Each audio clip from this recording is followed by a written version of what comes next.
ဟိုးမှာရှိုးပွဲရှိတယ်ကိုရီးယားတော့ဆိုင်ဖွင့်ရတယ်ပေါ့နော်ဒီဆိုင်ရှိရနေပဲအဲ့လိုပဲကိုရီးယားဖွင့်ရတာမမအဆိုတော့ young fella young fella ဆိုတာတော့လူတိုင်းသိမယ်နော်မီဇိုရမ်လူတွေကျွန်တော်မြန်မာပြည်ကကျွန်တော်လူတွေလည်းသိပါတယ် young fella တော့ကျွန်တော်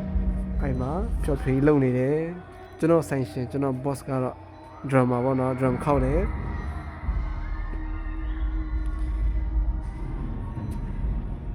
ဆိုတော့မလိုက်တယ်ကျွန်တော်နောက်ရက်မှသွားပြီးမှကျွန်တော်လည်း show ပွဲကိုသွားကြည့်မယ်ပေါ့နော်အခုကတော့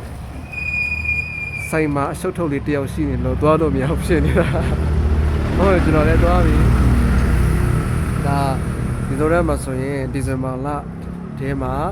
ကျွန်တော် youth festival ဆိုရင်လာမမှာရှိတယ်ကျန်တဲ့နေရာမှာဆိုတော့concert တွေပေါ့နော်ကျွန်တော်တို့ပျော်စရာ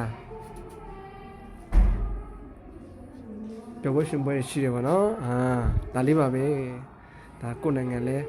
ငိမ့်ချမ်းခဲ့မြဲဆိုရင်တော်တော်လေးပျော်စရာကောင်းမဲ့အချိန်ဖြစ်ပါတယ်အမြင့်ဆုံးမြန်မာပြည်လဲငိမ့်ချမ်းပါစေလို့ဆုမတောင်းပါတယ်